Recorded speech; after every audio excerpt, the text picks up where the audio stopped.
Então, gente, primeiramente, me apresentando, me chamo Luiz Melo, sou consultor da área de gestão de processos. Então, eu tenho uma graduação em engenharia de produção, com MBA em logística e cadeia de suprimentos. Já trabalho há 9 anos com consultoria, estando há 6 anos à frente da Singular Consultoria. Nós atendemos nesse período aí de 6 anos mais de 40 empresas, segmentos distribuidor, supermercado, atacadista, material de construção. E o diferencial da nossa consultoria é que a gente, apesar de ser focado em gestão, ou seja, a gente vai para dentro da empresa para buscar a forma de ela ser mais eficiente, né? No final ali, a gente ter o melhor resultado. A gente também entende muito do RP e Mentor, então isso faz com que a gente tenha uma velocidade muito boa na hora de execução dos nossos projetos. Aqui estão alguns dos nossos clientes, né, que a gente já atendeu aí ao longo desses, desses 6 anos. Então, tem Lulu, centro de compra lá de Capanema, que é supermercado, Log Food Service, que é distribuidor, Feirão da Construção, Milano, que são material de construção, e aí entre outros clientes que a gente já pôde trabalhar. Então, entrando no assunto propriamente isso da nossa live, então a gente vai trabalhar hoje importação de XML, né, aquele primeiro processo ali de recebimento de mercadoria, as automações também, que a 1095 tem, e trabalhar também a rotina relativamente nova aí que tem no Intor, que é a 1321, para a gente conseguir fazer a importação do XML de maneira automática e o encontro com o pedido. Tratar divergência, pedir compra XML, agendamento, bônus e liberar estoque. Então, o que é bem importante frisar nesse momento, né? Essa live é para a gente estar aprendendo junto, então sintam-se à vontade a qualquer momento, podem levantar a mão, podem abrir o microfone, podem compartilhar alguma experiência que vocês têm hoje dentro da empresa de vocês, podem também, a qualquer momento, estar levantando a mão para tirar alguma dúvida. E o objetivo da live é compartilhar com vocês processos mais novos que tem no Intor e melhores práticas também. Então, a gente não vai entrar tanto no detalhe do detalhe da rotina e vai passar muito mais o processo de maneira mais macro, focando muito mais nas melhores práticas e no que a gente pode ter de mais eficiente. Tá bom? E quem ficar até o final também da live, lá no final vou compartilhar com vocês um link, uma pesquisa de satisfação. Então, para vocês dizerem aí o que vocês acharam legal na live, o que poderia ser melhor. Essa pesquisa é muito importante para a gente estar sempre melhorando. Essa já é a nossa quarta live, a gente está fazendo cada 2 semanas. E essa pesquisa é importante para a gente saber o que a gente pode melhorar, né? É uma live totalmente gratuita, que a gente está compartilhando realmente conhecimento. E quem preencher a pesquisa, eu mando o slide também por e-mail. Então, quem quiser, aí no final ter o slide, é só preencher lá a pesquisa. Então, o processo de recebimento de mercadoria, a gente divide ele basicamente em dois grupos de processos, né? O primeiro grupo é a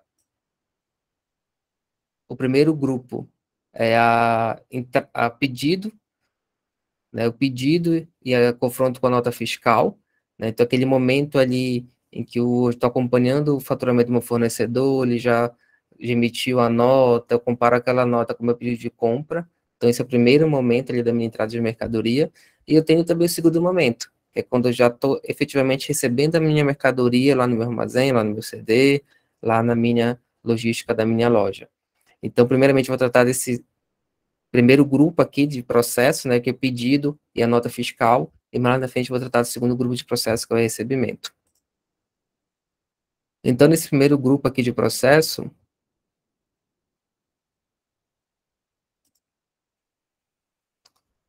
eu tenho a minha compra de mercadoria, né, que eu faço lá pela 220, eu posso acompanhar se já foi faturado para mim esse pedido lá pela 1095, eu faço a pré-entrada dessa nota fiscal lá pela 301, ou posso fazer também pela 321, que é essa rotina nova de fazer a pré-entrada.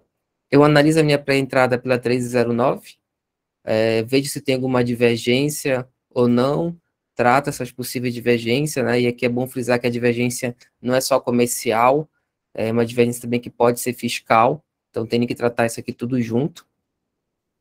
Se tiver alguma divergência, eu já passo por responsável, né? Então, se for alguma divergência comercial, preço de mercadoria, quantidade de mercadoria, parcelamento. Então, algo bem legal aí da 309, já tem umas 2 versões que ela tem isso, que ela também traz os parcelamentos que estão lá na nota fiscal, para você comparar com os parcelamentos que estão no pedido. E se for algum problema de tributação, né, então, de repente, algum produto que está ali destacado ICMS, não era para estar, está com ST, não era para estar, também vai estar destacado lá. Eu já posso tratar isso aí como setor fiscal. Tratei das minhas divergências, eu já deixo aquela nota ali aguardando recebimento e já também faço o agendamento dela conforme a exportadora, o meu fornecedor, entrar em contato comigo. Então, agora eu vou detalhar um pouco mais de cada um desses processos. Então, primeiramente, rotina 1095. Rotina 1095 é uma rotina já bastante usada pelas empresas. Ela foi criada para resolver o problema da manifestação eletrônica. Então, quando isso aqui tornou-se obrigatório, né, a TOTS criou essa rotina para que os clientes pudessem acompanhar notas fiscais faturadas com o seu CNPJ, que pudessem ir lá e confirmar aquele faturamento, confirmar aquela manifestação eletrônica. Então, nela eu consigo acompanhar todas as notas que foram faturadas com o CNPJ da empresa, e eu também consigo colocar para a própria 1095 ficar acompanhando as notas que foram faturadas contra o meu CNPJ. Então, quem já usou a 1095, lá na primeira aba dela, tem essa opção aqui, né? Obter relação de documentos eletrônicos destinados. E tem muita empresa que ela vai nessa opção, joga a data e pesquisa as notas fiscais que foram faturadas com o CNPJ. Mas aí, o que é legal? Tem um parâmetro lá na 132, que é esse parâmetro bem aqui, ó, 3758. Quando habilita esse parâmetro, a própria 1095 tem um robozinho nela interno, que ela fica automaticamente vasculhando o ambiente da Cefaz, e ela também automaticamente faz já coloca lá no banco de dados que tem uma nota faturada com o seu CNPJ. Então, isso aqui já agiliza o trabalho de quem faz esse processo aqui de fazer a pré-entrada. Tem muitas empresas também que dizem, Luiz, a minha 1095 não está funcionando, né? Já me falaram dela, eu já li no TDN, mas ela não está funcionando. O que pode estar acontecendo? Normalmente, quando a 1095 dá problema, são 2 situações. Ou o seu DOC fiscal está desatualizado, ou o web service, que são alguns parâmetros que a gente coloca lá no DOC fiscal, eles podem estar errados também. Então, isso aqui você pode procurar o TI da sua empresa, passar para ele, pedir, caso ele não consiga resolver, também pedir para ele abrir um chamado para a TOTS, que isso aqui é bem simples de resolver.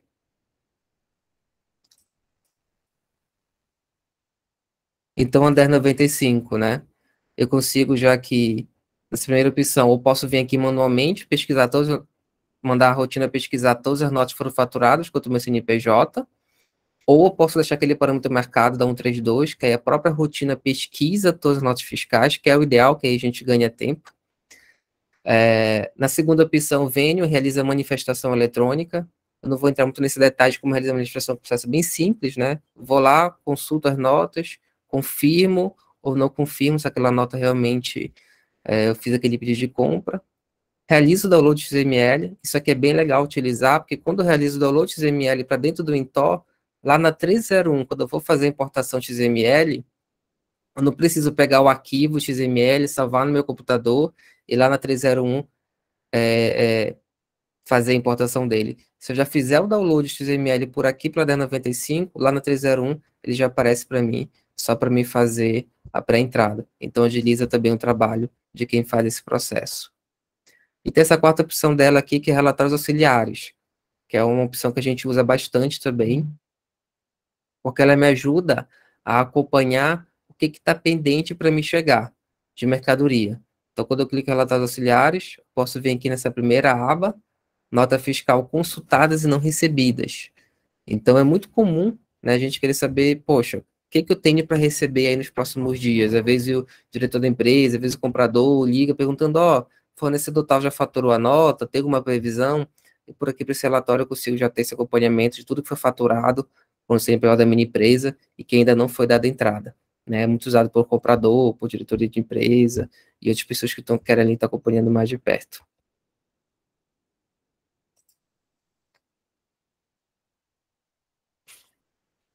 Luiz, a 1095 eu consigo, então, acompanhar todas as notas fiscais faturadas contra o meu CNPJ, né?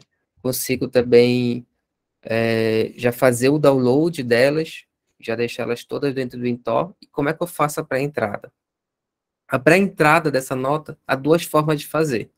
A primeira é pela 1301, que é como normalmente a gente trabalha, e a segunda é pela 1321, que eu vou mostrar daqui a pouquinho, que já é a forma automatizada de eu realizar a pré-entrada do XML. Então, a primeira para a 1301, eu vou lá no 301, no botão importação, marco a primeira opção, nota fiscal eletrônica. A associação do produto com o Intor pode ser pelo código de barra, pela embalagem master, pelo código de fábrica. E se eu realizo o download do XML na 1095, aqui na 301, eu só pesquiso ele, eu já consigo realizar a entrada. Então, na 301, eu tenho essas opções, né, também de utilizar o código de fábrica da 253 e o fator conversão. E se eu utilizar o download para 1095, eu posso já fazer direto o XML lá na 301. O que é legal explicar aqui do fator conversão? Isso aqui muita gente se confunde. Luiz, o que é esse fator conversão? Uma dica que eu sempre dou é, pense que o fator conversão é o número que multiplicado pela quantidade que vem na nota fiscal, ele vai, como resultado, vai ser a quantidade que vocês querem dar entrada na nota fiscal. Então, vou dar um exemplo para vocês. Lá na minha nota veio 10 caixas de determinado produto e cada caixa veio a R$ 120. Então, o total da nota desse produto foi R$ 1.200. Eu quero que seja dada entrada em 120 unidades desse produto, porque meu estoque é unidade, né? Então, logo, meu fator conversão é 12. Ou seja, cada caixa desse produto vem com 12 unidades. Se eu multiplicar 10 por 12, 120 unidades. Se eu pegar R$ 120, que é o preço, e dividir por 10, vai dar meu preço unitário, que vai ser R$ 100. Né? No final, o valor total continua o mesmo. Porque se eu pegar aqui R$ 10 vezes 120, continua dando R$ 1.200. E aí tem muito cliente que ele tem já uma situação diferente, em que ele não tem exatamente uma multiplicação, ele tem uma divisão. Vou dar um exemplo de quem trabalha com supermercado ou quem trabalha com frios. Né? Então, compra lá uma peça de... comprar uma mortadela. Quando você compra a mortadela lá da indústria, essa mortadela vem por quilo. Então, você compra uma caixa com 10 quilos de mortadela. Só que cada mortadela, ela pesa 2,5 kg, cada peça de mortadela. E quando você vende, tem muita empresa que não vende o quilo, ela vende a peça. Então, como é que eu vou fazer essa entrada? Já que é como se eu estivesse diminuindo, né, e não aumentando a quantidade. Então, normalmente, esse fator conversão do Lucicultura já fica fracionado. Então, 10 quilos vezes 0,4, eu vou ter 4. Então, vou ser 4 peças de 2,5 kg cada. E 5 vezes 0,4 é como eu já estou multiplicando, desculpa, 5 dividido por 0,4 é como eu já estou dividido por uma fração, esse meu preço ele vai aumentar, ele vai ficar 12,5. Então, essa aqui é uma forma bem rápida, né, de utilizar e facilitar a minha entrada. Hoje, praticamente 97% de todas as mercadorias que a gente dá entrada, a gente já consegue utilizar esse fator conversão da 253 e aqui utilizar tudo pelo XML. Né? Algumas situações bem específicas que a gente não consegue fazer o fator que realmente a gente tem que fazer uma entrada manual, porque o fator não dá certo. Às vezes dá uma dízima, às vezes não tem um valor padrão ali de conversão.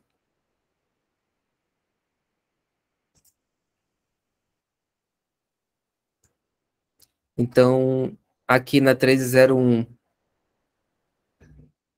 aqui na tela eu vou ter minha filial, vou ter minha entrada, aqui eu vou ter qual é a forma que eu quero fazer minha conversão, ou seja, quando eu pegar XML e colocar para dentro do Intor, o Intor ele precisa saber se aquele produto que está no XML, qual é o código dele dentro do Intor. Aí eu tenho 4 formas de fazer isso. Eu posso dizer para o editor se guiar pelo código de barra da unidade de venda, pelo código de barra da embalagem master, pelo código de fábrica da 203 ou pelo código de fábrica da 253, né?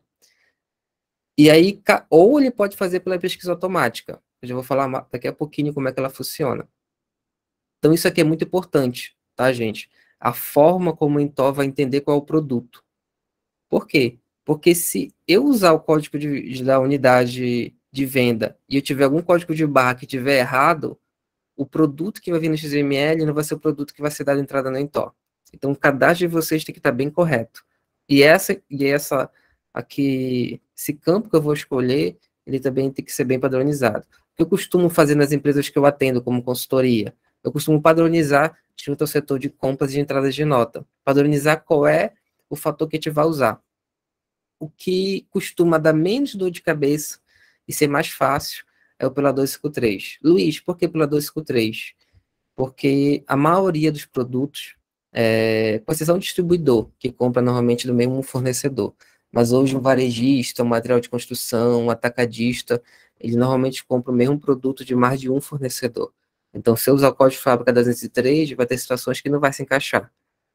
Então, eu prefiro usar o código de fábrica 253, porque lá eu posso associar cada produto a cada fornecedor, né? E aí fica muito mais fácil. Até mesmo quem é distribuidor, eu já vi situações que não deu certo usar o código de fábrica da 203. Por quê?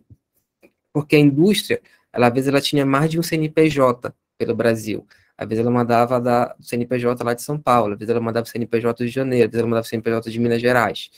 E muitas das vezes, cada CNPJ desse tinha um código de fábrica diferente. Aí, quando eu ia dar entrada no Intel, já era um código de fábrica diferente daquele que eu havia cadastrado antes. Então, quando eu trabalho pela 253, normalmente não dou dor de cabeça.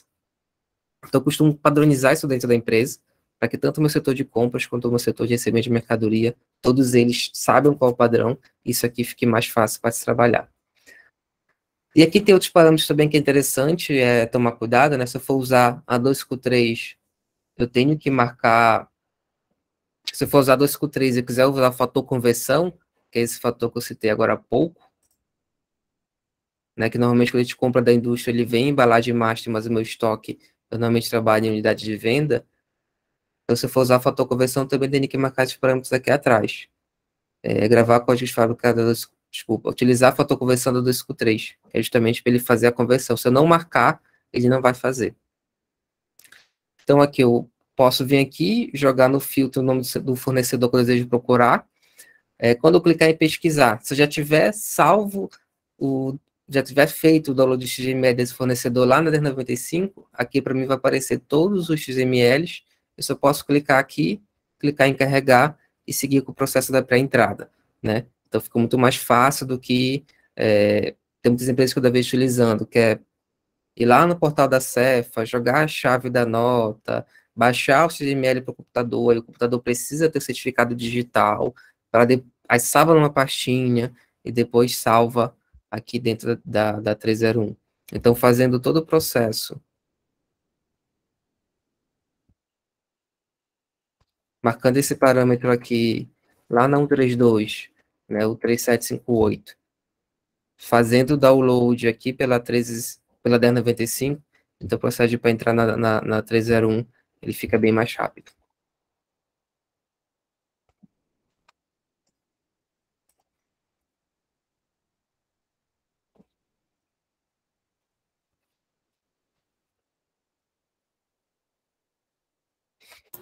Uma dúvida Luiz, também muito Luiz, só, comum. Luiz, só tirando uma dúvida. Prazer, meu nome é Leandro, sou da Opa, Paraíba Leandro. Plast.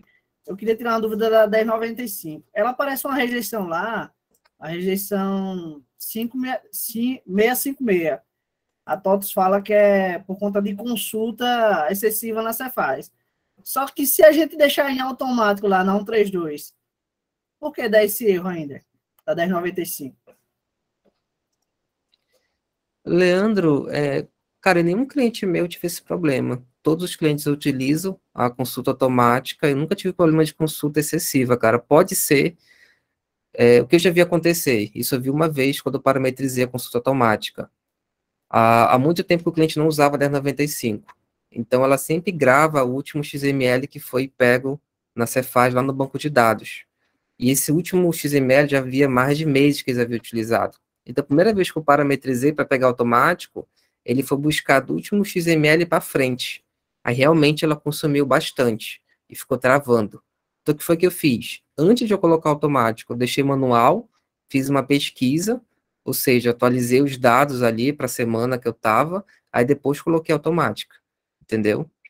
Mas, assim, eu já vi empresas que têm 100, 200 notas dando entrada, mais de uma filial, e não tinha esse problema de web service. Pode ser algum outro detalhe aí, entendeu? É porque Pode ser. eu trabalho em duas empresas e as duas empresas apresentam esse mesmo problema aí. Eu abri chamado para a TOTS, eles me mandaram lá um link no TDM explicando que era porque existia um limite de consulta na Cefaz. Falou que não tinha jeito. Qual é o teu estado? É do Pará? Paraíba. Paraíba. Paraíba? Cara, aqui eu sou do Pará, né? Boa parte dos clientes que eu atendo são aqui no Pará. Eu nunca tive esse problema. Mas eu vou mandar meu WhatsApp aqui, depois tu me chama lá, a gente troca uma ideia. Porque assim, tá estranho, entendeu? Pode ser algo também da Paraíba.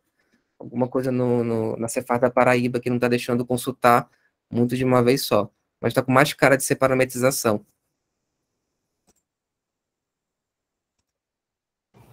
Boa tarde, Luiz. Sou a Jéssica, sou do Grupo Mais aqui do Amazonas. Nós temos empresas tanto do ramo varejista quanto também na distribuidora. A minha dúvida quanto a essa parametrização é no sentido se vai interferir na manifestação de nota, porque acontece, a gente tem uma situação que está automático a manifestação de nota. Então, muitas das vezes a gente quer rejeitar uma nota, só que o nosso sistema já informou para a Cefaz que nós demos a ciência e nós não conseguimos cancelar. Eu queria saber se isso vai interferir também. Então, você está falando do download automático ou você está falando da 1321, Jéssica? No caso, seria essa parametrização da 132, isso, na 1095, para automatizar. Se isso iria interferir na manifestação de nota fiscal. Entendi. Então, o Intor só habilita para você fazer o download depois que manifesta. Entendeu? Hoje a manifestação está ficando automática porque vocês parametrizaram, vocês usam algum sistema externo para fazer essa manifestação? Na verdade, a gente ainda não localizou onde que está essa parametrização para estar automático. A gente tem feito manual, procurado fazer manual, mas mesmo assim ainda acontece de aparecer alguma nota lá manifestada como se nós tivéssemos dado ciência, sendo que a gente não tinha feito isso. Entendi. Porque o normal é eu só fazer a busca do XML de maneira automática. Eu tenho que vir aqui fazer a manifestação manual e tenho que fazer o download manual. Entendeu? Então, teria que verificar porque que a de vocês está gerando essa manifestação automática. O que eu já vi acontecer, tem alguns sistemas fora do Intor que antigamente eram bastante usados. Tem o espião NFE e outros. E nesses sistemas você conseguia parametrizar para toda a nota fiscal ela já ser manifestada, né? Então, às vezes a contabilidade usa esse tipo de sistema também, para estar baixando os XMLs, para estar fazendo a parte fiscal. Então, é interessante ver se, não, de repente, na contabilidade ou em algum setor não está usando esse tipo de sistema. No Intor, ainda não cheguei a ver isso. Gilvan, você levantou a mão? Luiz, é Betânia, trabalho aqui com Giovana, Atacarejo Paulista. É também com relação a essa 1095. É porque, assim, a gente tenta fazer a manifestação eletrônica de todos os XMLs que a gente recebe, só que como o número de notas fiscais que a gente recebe diariamente é muito grande, eu não consigo fazer de tudo, porque justamente tem um limite de consulta. Se eu não estou enganada, são 10 consultas por hora. Então, fica muito complicado. Durante o período que eu trabalho, eu tenho mais notas para manifestar do que esse limite que tem de consultas por horário, entendeu? Esse relato dela aí é o mesmo que eu tinha comentado aí. Entendi, entendi. Essas situações teria que olhar realmente, porque nos clientes que eu trabalho ainda não tive essa situação, de ter esse limite, a gente já trabalhei com bem mais notas, né? Então, teria que olhar se não tem alguma situação específica na base de vocês, né? Algum web service que está apontando de maneira errada, ou tentar entender o que é. Porque aqui diz que Lucy, é o Cefaz mesmo, que é aqui do estado do Pará. Aí o que aparece para a gente é esse limite. Eu faço 10 consultas, aí eu consigo manifestar. Excedeu as 10, eu não consigo mais. Aí tem outras atividades também para fazer ao longo do dia, e acaba que não dá para a gente ficar consultando 10 por hora, e as notas que são faturadas para a gente excede essa quantidade, entendeu? mas você faz a consulta manual, então, né? É, manual. Você faz essa daqui. Desculpa, deixa eu voltar Isso. mais uma tela. Essa daqui, né? Uhum, sim. Essa consulta, eu sei que essa consulta realmente ela tem um atravamento por questão de tempo. Agora, eu ainda Mas não vi ela assim, travar quantas notas ela traz. Eu sei que existe você faz. algum, existe algum, tipo assim, a empresa pode ser punida por não fazer essa manifestação eletrônica de todos os documentos fiscais que a gente recebe? Aí é bom você falar com a contabilidade. Normalmente, quando a empresa não faz, a contabilidade faz. Pois é, porque Entendeu? é justamente isso que acontece. A gente tem uma contabilidade externa, só que a gente faz a conciliação daqui com eles. A gente manda para lá a planilha com as notas, eles pedem para a gente a confirmação. Só que eles dizem que não é trabalho deles fazer essa manifestação eletrônica, eles deixam isso para a gente fazer, mas a gente confirma para eles o que a gente recebe e o que a gente não recebe. Só que aí, no caso, eles querem que a gente faça no nosso sistema, porque a gente utiliza o Intó e eles utilizam o Alterdata. Aí ficar nesse impasse aí, que eu realmente não consigo manifestar todas as notas. O que que eu vou pedir para você testar? Habilita esse parâmetro para pesquisa ser automática, porque hoje eu entendi que o seu problema está na pesquisa, né? Que você Sim, vai pesquisar manualmente, e ali não está deixando acontecer. Então, habilita para essa pesquisa ser automática, e aí você faz só manual manifestação. Aí você já vai direto nessa segunda opção, que é para fazer a manifestação, entendeu? uhum, Aí verifique se vai certo. resolver esse problema. Tudo Leandro, bem, aí pelo que eu entendi, a tua situação é parecida com a da Gilvan, então pode também tentar fazer isso. Habilitar o automático. Mas eu já uso o automático já. Teu já usa automático e também dá problema. Isso. Dessa É, rejeição então, aí. Dá a rejeição consumo indevido. E aí no chamado entendi. a TOTS falou que só pode fazer 10 consultas por hora. Entendi. Entendi. Teria que olhar com calma. Tem até, se vocês olharem no YouTube, tem vídeo da TOTS explicando como é que usa esse processo, a rotina. E nos próprios vídeos da TOTS eles comentam que dá para você fazer 100, 150 notas por dia sem problema nenhum. Então, por isso que eu acredito que pode ser algo ou local no estado, né, você faz do estado, ou alguma parametrização ali, toque fiscal, alguma coisa nesse sentido. E outros clientes que eu já trabalhei no estado do Pará também nunca tive esse problema de limite. Eu já tive no manual. Na consulta manual, realmente, ele fica, se você fizer um em seguida da outra, ele dá ali um limitante. Mas continuando, gente, aqui.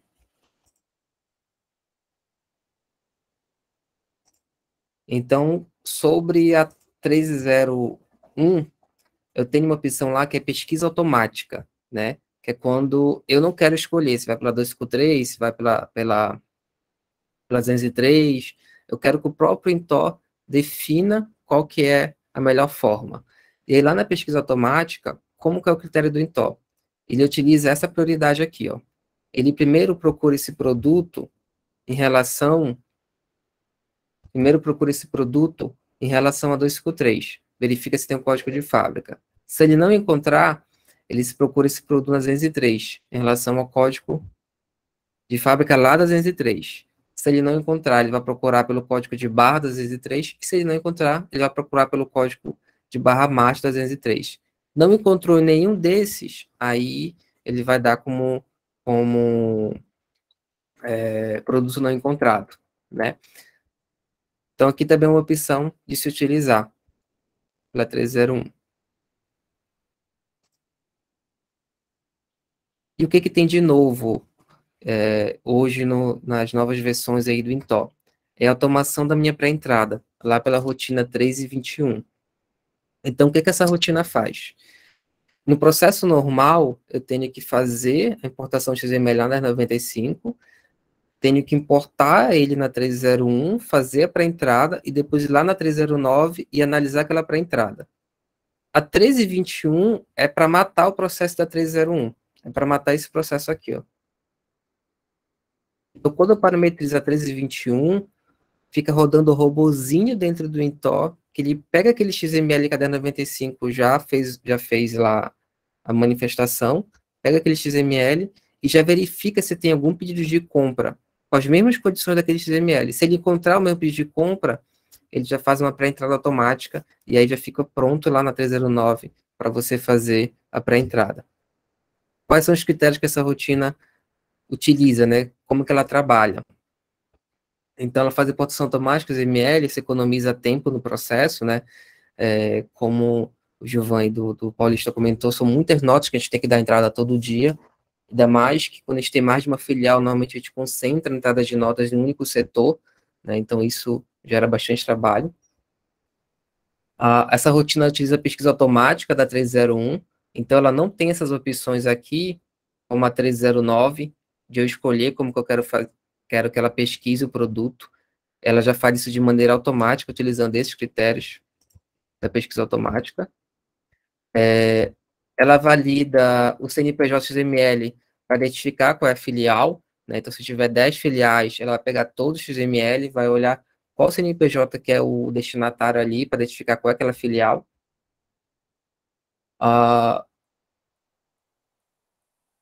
Ela trabalha na mesma embalagem do pedido de compra, então, se ela encontrou o pedido de compra está em embalagem de venda, ela vai fazer a importação como venda. Se ela encontrou o pedido de compra está como embalagem master, ela vai fazer a importação como master. E um detalhe importante aqui, lá no XML, tem um campo que é número do pedido. Esse campo lá, ele pode vir branco ou ele pode vir preenchido. Então, para você utilizar essa rotina, o comprador, ele vai ter que pedir para a indústria, né, ou para o fornecedor, ou para o distribuidor, quando mandar essa nota fiscal, preencher esse campo. Então, quem já trabalhou, quem daqui já fez algum momento alguma venda lá na 316 ou na 4116 do Intor, deve ter visto que tem um campo lá, número pedido do cliente. O que é aquele campo? Se você preencher aquele campo, quando você faturar o XML para o teu cliente, lá no XML do teu vai ser o número do pedido. Então, esse mesmo processo vocês vão ter que pedir para o fornecedor de vocês, né? Que lá no sistema dele deve ter algum campo também nesse sentido, de número do pedido do cliente. Tem que dizer ao fornecedor, esse é o meu número de pedido, número lá 220. Esse é o meu número do pedido. Quando tu mandar para mim a nota fiscal, me manda com o número do pedido. Tem empresa que hoje já faz isso, né? Hoje tem empresa que já pede para fazer isso na observação da nota, para ficar mais fácil na hora do recebimento identificar aquela nota relacionada a qual pedido. Então, agora você vai ter que pedir também para colocar também lá no XML. Aí, quando colocar lá no XML, vou mostrar aqui para vocês a rotina. Ela é uma rotina bem simples. Ela funciona como se fosse um robozinho. Então, você vem aqui, preenche quais são as filiais que você quer que trabalhe com a importação automática, com a pré-entrada automática com o XML. Coloca de quanto tempo quer que a rotina fique processando. Coloca até quantos dias para trás quer que a rotina pesquise XML. Marca aqui as parametrizações, que são bem parecidas com as parametrizações que tem lá na 301, né? Aceita produto proibido para venda, aceita produto fora de linha, carrega a tributação ou política comercial fora da 212, considera de mercado 203, e clica nesse botão iniciar e parar. Quando você clicar nesse botão iniciar e parar, a rotina ela vai começar a rodar o robô dela. Pronto, deixa ela fazendo isso, que aí a própria rotina vai ficar girando ali o robô dela e vai ficar fazendo essa importação automática para o XML. Então isso também já reduz bastante nosso tempo ali na hora de fazer a entrada. E ela tem essa segunda aba aqui, ó, que são o XML. Então ela já vai exibir todos os XMLs que já foram feitos para a entrada. O processo daqui para frente, ele é bem parecido com o processo de uma pré-entrada manual na 301. Né? a análise na 309, liberação, entrada, segue o mesmo fluxo. A única diferença é essa para a entrada aqui de maneira automática. Estou vendo que a Lúcia mandou aqui uma mensagem no texto, no comentário, só ler aqui.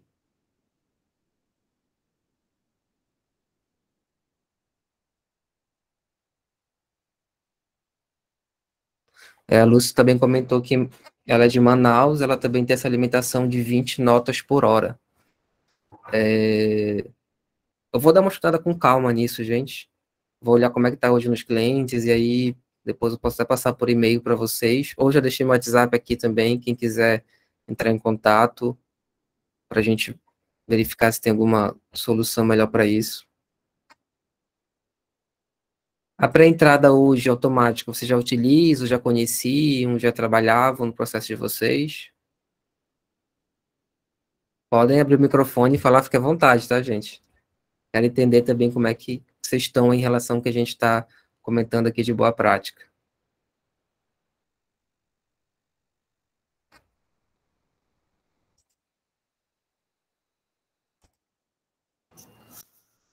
Salve, grande Luiz, tudo bom? Ítalo falando. Tudo bem? Acompanhando aí mais você, mais uma live. E assim, só por uma questão, só para deixar o pessoal bem inteirado, falando aqui um pouquinho como TI, sobre alguns erros prevalecentes lá da 1095, que pode estar acontecendo. O Intel, depois da versão 31, ele está muito dependente do Anywhere. Então, sempre tem que pedir para o TI para atualizar a parte da 801 e 814 das dependências que essa parte do módulo exige, tá bom? Só para deixar isso aí para o pessoal, deixar anotadinho, e que vai funcionar tranquilamente. Opa, gente, só falando rapidamente, o Ítalo, ele é TI também, ele é consultor, atende aí a região de Belém, Manaus. Então, o cara também tem uma baita experiência aí também dando a contribuição dele para a gente. E, então, aqui, continuando. Análise da pré-entrada. O que é bem legal reforçar aqui na análise da pré-entrada? Normalmente o pessoal olha só a condição comercial, né? Olha só preço e quantidade, para verificar se isso aqui está realmente de acordo com o que foi feito lá no pedido. E acaba ignorando a parte de parcelas. Então, toda vez o comprador ele tem todo um cuidado ali na hora de estar fazendo o pedido de compra, de negociar uma parcela que seja realmente boa para a empresa, né? Jogar um parcelamento mais para frente e tudo mais. E o representante da indústria, o distribuidor, na hora que manda esse pedido por algum descuido, às vezes não manda no parcelamento que foi negociado. E se eu, na entrada de nota, não perceber isso e não travar, eu acabo prejudicando ali meu financeiro. Tem até empresas que o comprador tem meta, né, de prazo médio ali na compra. Então, posso até prejudicar ali a meta do meu comprador se eu não tiver atenção a isso. E lá na 309 tem essa abinha também de parcelamentos, que eu posso fazer esse confronto. Comparar a tributação também. Às vezes, já vi casos de fornecedor que manda produto com a tributação diferente do que era realmente para mandar. Eu já vi casos que a tributação de entrada está diferente da que era realmente para estar. E como normalmente a gente parametriza para considerar a tributação da 212, então tem que ficar muito atento nisso. Porque, principalmente quem é de varejo, quem é de supermercado, a gente tem uma margem muito baixa. Se eu dou entrada numa mercadoria com uma tributação errada, vou estar afetando o custo do meu produto. Né? E eu posso vender aquele produto, de repente, mais barato do que ele realmente era para ser, e aí ter prejuízo, ou mais caro do que realmente era para ser, e acabar ficando com o produto encalhado lá na gôndola, e quando for fazer pesquisa de preço, ver que está mais barato que o mercado, e tudo mais. Então, muito cuidado também com a tributação. E comparar também o NCM. Então, lá no final da 309, tem uma abinha que você tem o NCM que está na 203 e o NCM que está na nota fiscal.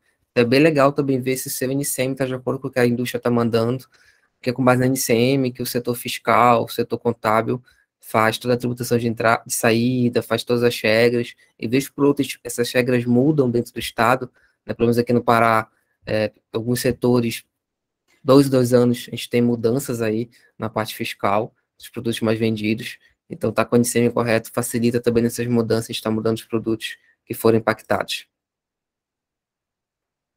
Então, aqui na 309, comparar sempre a parte de itens e de duplicatas, para ver se realmente está tudo correto. E aqui tem uma aba nova também na 309. Então, por conta da 321, eles habilitaram uma nova aba aqui na 309, que é a situação XML. Então, todo XML que a 321 ela faz lá o confronto, se aquele XML ela encontrou, deu tudo certo, ele vai ficar aqui como processado normal. Se aquele XML ela não encontrou, ou seja, ela pega o XML, mas ela não encontrou nenhum pedido de compra que bata com ele, né, que dê match com ele. Aí vai ficar aqui nessa abinha como um pendente. Então, por aqui, vocês também podem ir acompanhando todos os XMLs que já foram lá processados pela 1321, e quais que estão ok, e quais que não estão ok. O que não tiver ok, aí tem que investigar. Né? Pode ser a embalagem que está errada do pedido de compra, pode ser não veio a tag do pedido no XML, pode ser... Às vezes acontece casos de quem trabalha com mais de uma filial, de eu pedir numa filial e o fornecedor mandar em outra, ele não vai encontrar também o pedido. Então, tem N situações aqui que podem ocorrer. E uma coisa bem legal aqui dessa aba é esse botão dump. Então, antigamente, também a gente pegava o XML, ia lá, tinha um programazinho no computador, então ia lá no Google, abrir algum site para a gente conseguir gerar dump para XML. E agora não, a gente pode ir aqui direto nesse botão e daqui mesmo já gerar a dump, né? Gerar o PDF e tudo mais. Aqui é um exemplo de dump, de como é que ela gera a rotina. E por último, da parte de recebimento e agendamento. Então, Luiz, realmente é importante eu trabalhar com agendamento? O que é legal? Né? Não é, isso aqui não é obrigatório no processo, mas trabalhar com agendamento ajuda ao setor de logística a se programar melhor. Se ele sabe que vai chegar uma carga, sempre tem aquele fornecedor que quando vai receber mercadoria, aquele fornecedor classe A, é a quantidade que eu mais recebo. Então, se ele sabe que vai chegar mais mercadoria naquele dia, ele procura disponibilizar mais pallets ali para receber, ele procura deixar uma equipe maior para receber, ele já avisa, ó, esse fornecedor aqui, agenda com ele 8 horas, porque demora muito para descarregar toda a mercadoria dele. Eu mesmo já trabalhei numa operação logística, que quando um fornecedor era quase um bitrem.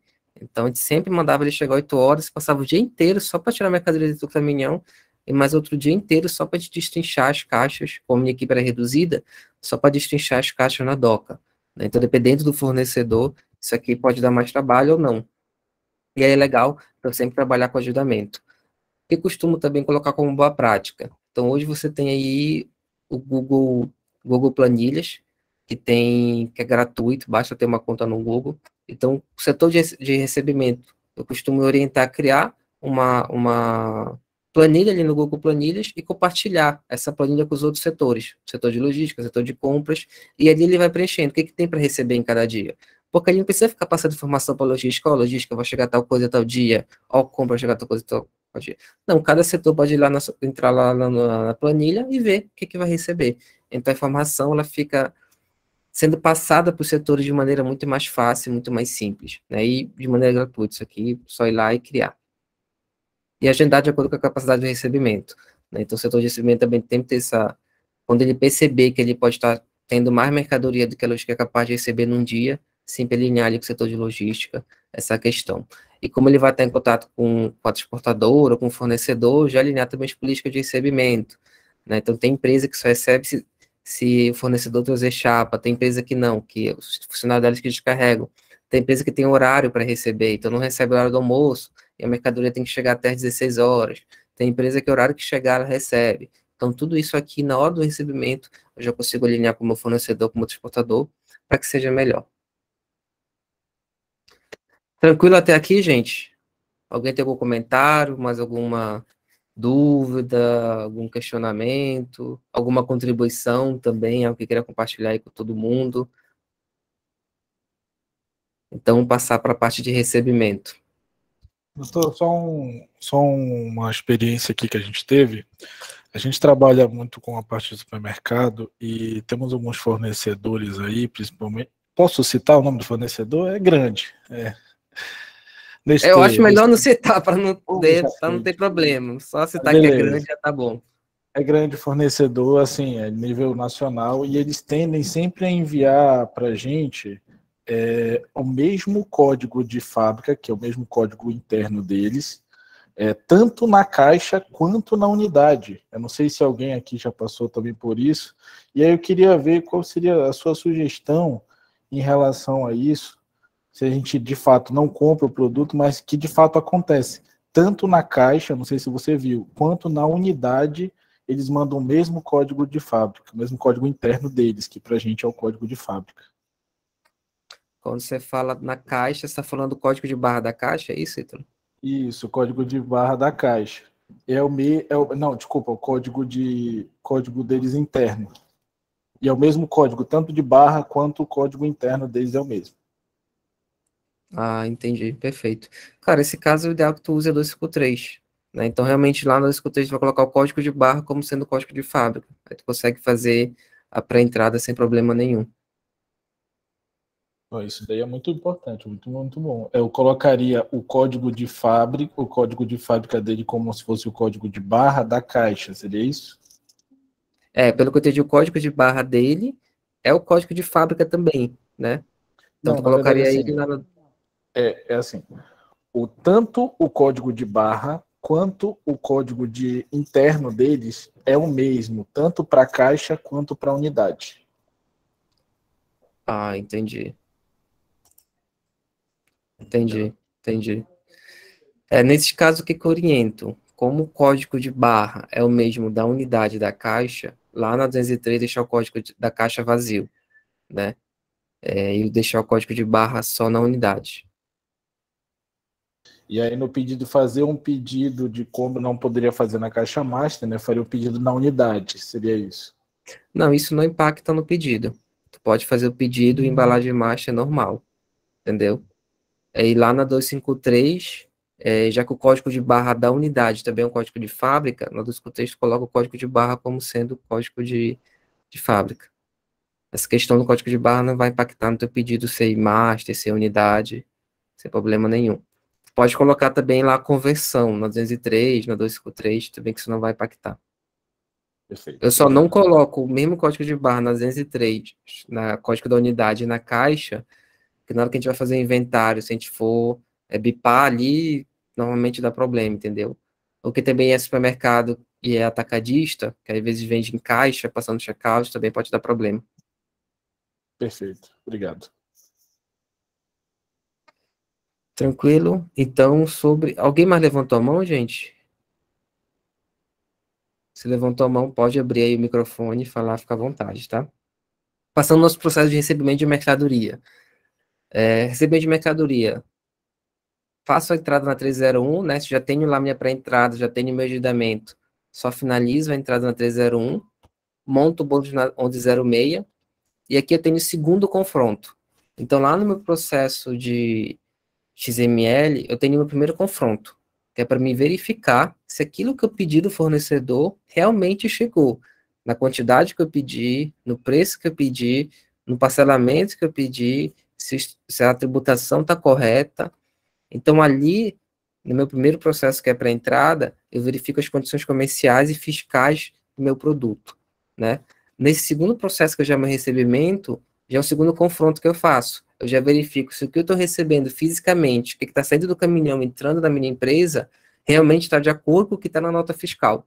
Então, já é um segundo confronto e já é uma conferência ali física, né? Que eu vou conferir, vou verificar se está tudo ok com relação à validade, quem trabalha com magazine se não tem nenhum produto quebrado e tudo mais. Então, confiro, verifico se teve alguma divergência. Se eu tive divergência, eu já reconfiro novamente. Se eu não tive divergência, eu já passo para finalizar o bônus. Quanto a essa reconferência, o que eu sempre aconselho também? Receber a mercadoria, deu uma divergência. O conferente, eu ligo, vi que deu uma divergência. Eu nunca ligo para o conferente e digo assim, ó, conferente, deu uma divergência de 10 unidades na caneta BIC. Não falo isso para ele.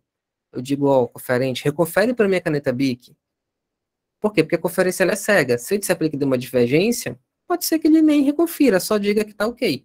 Né? De repente ele está cansado naquele dia, está estressado, não está a fim de reconferir, só diga que está ok. Então, sempre digo para o conferente, ó, deu uma divergência em tais e tais produtos, reconfere. Não preciso falar para ele que passou, que faltou. Só preciso dizer que deu uma divergência. Ele vai lá e vai reconferir.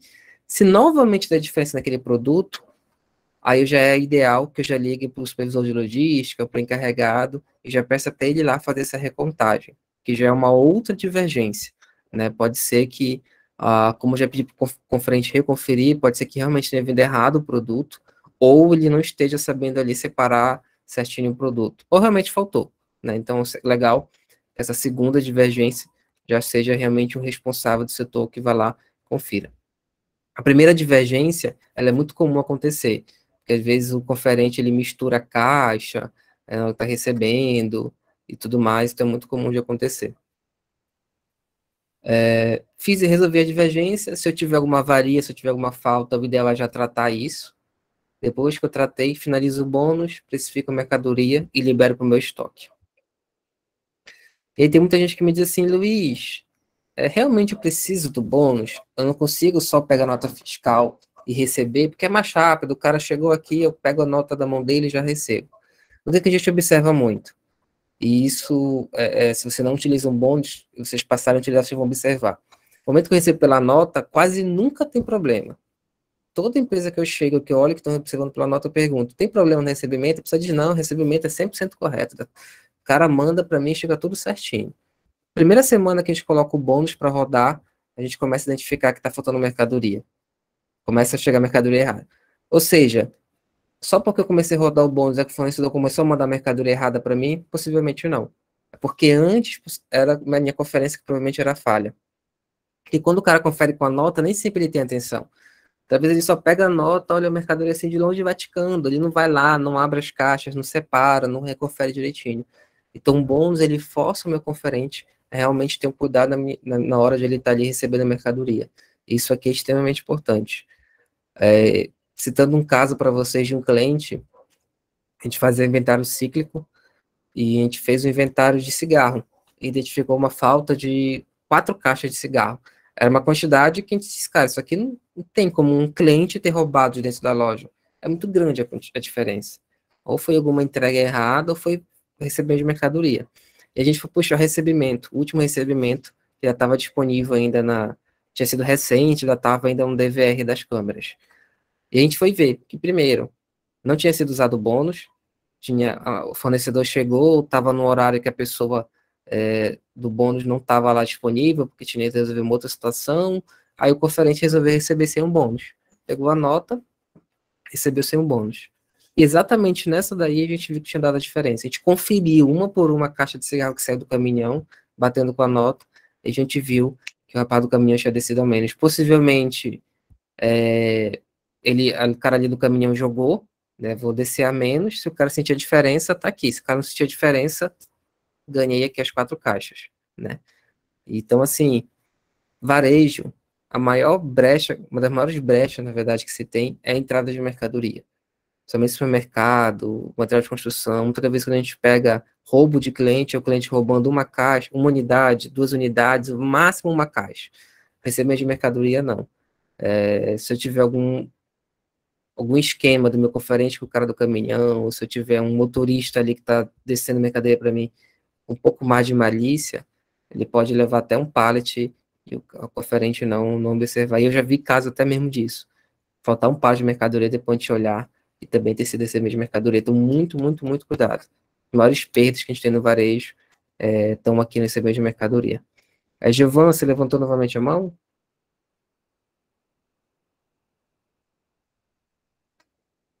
Acredito que não, então vou continuar aqui. Então, receber mercadoria, monta o bônus lá na 106.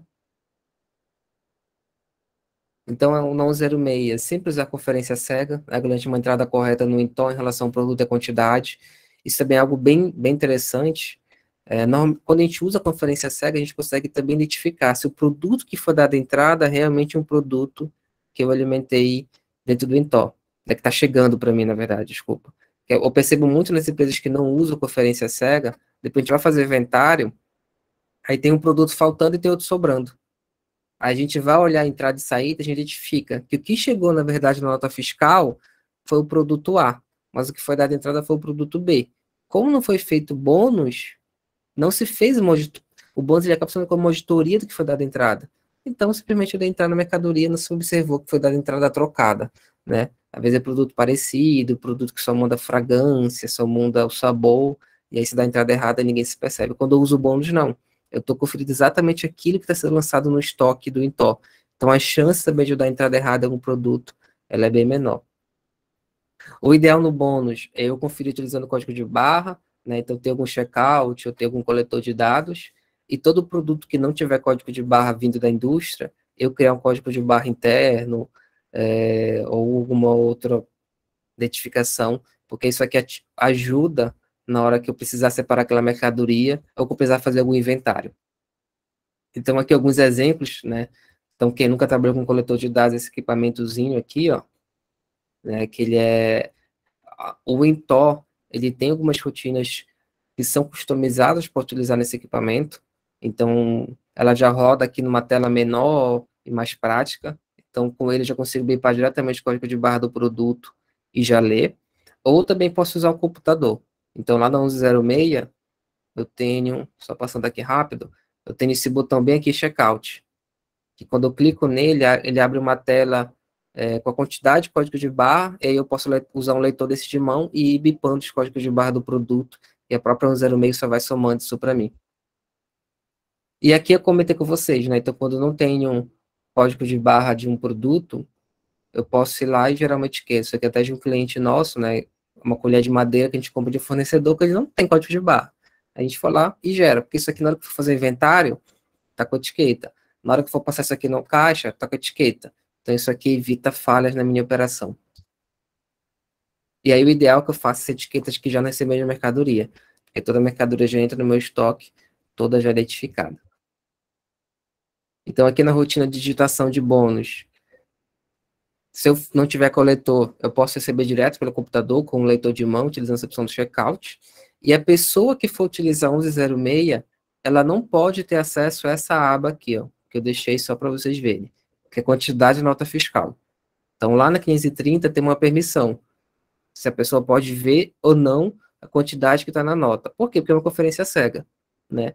Então, se eu decidir fazer pela 1106 direto, não fizer no papel, como tem muita empresa também que faz, eu tenho que tirar só essa permissão aqui para a pessoa que está conferindo 1106, ela não vê quanto que está chegando na nota. Realmente, isso é uma conferência cega também no computador.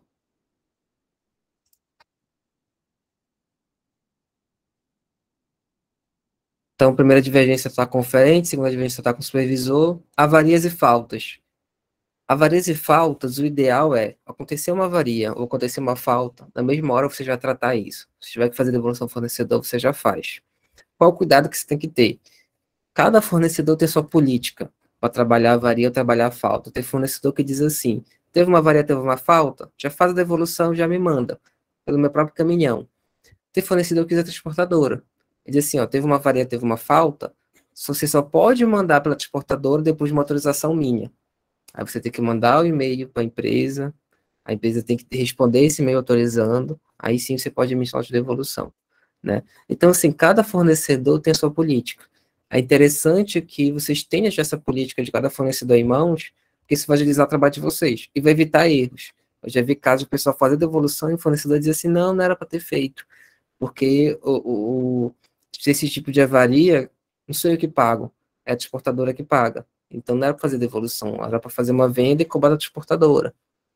Então, cada empresa tem sua política. É importante isso aqui na hora do recebimento, já saber qual é a política de cada um. Então, fiz o bônus, tira a divergência, isso aqui é tranquilo, não tem nada de novo.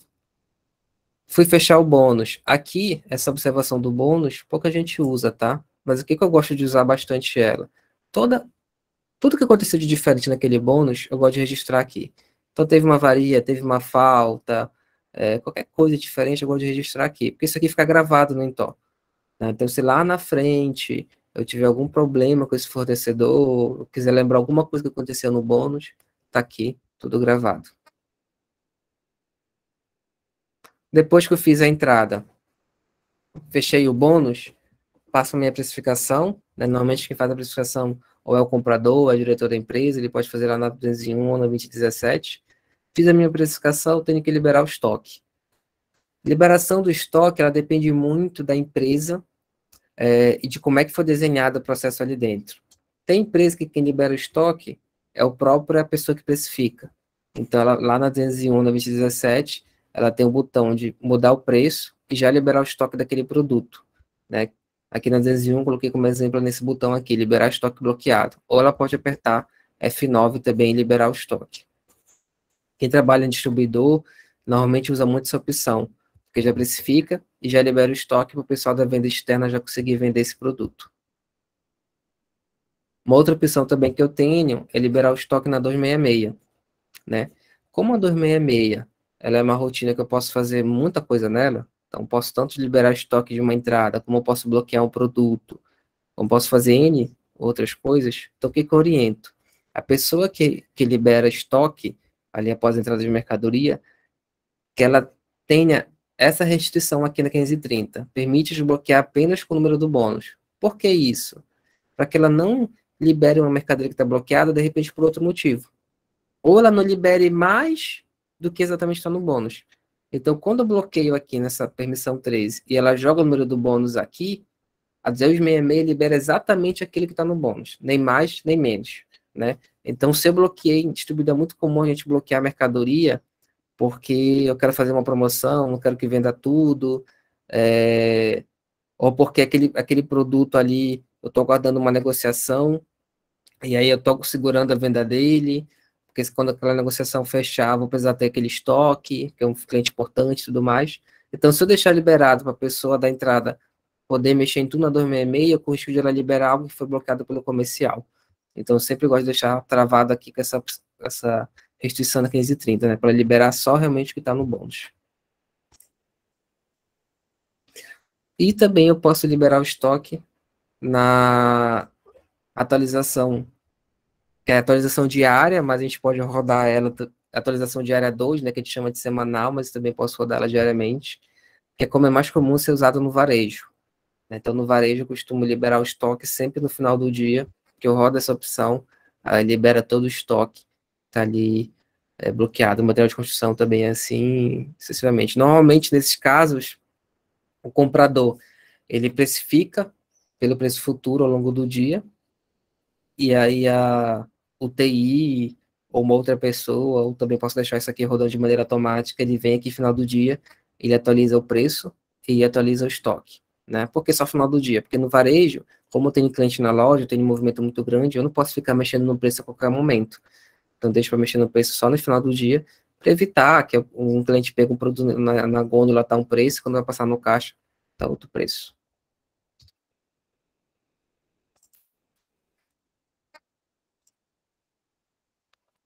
Gente, era isso que eu queria passar para você nessa live, compartilhar, como você tem lá no início, compartilhar algumas boas práticas desse processo de entrada de mercadoria e recebimento.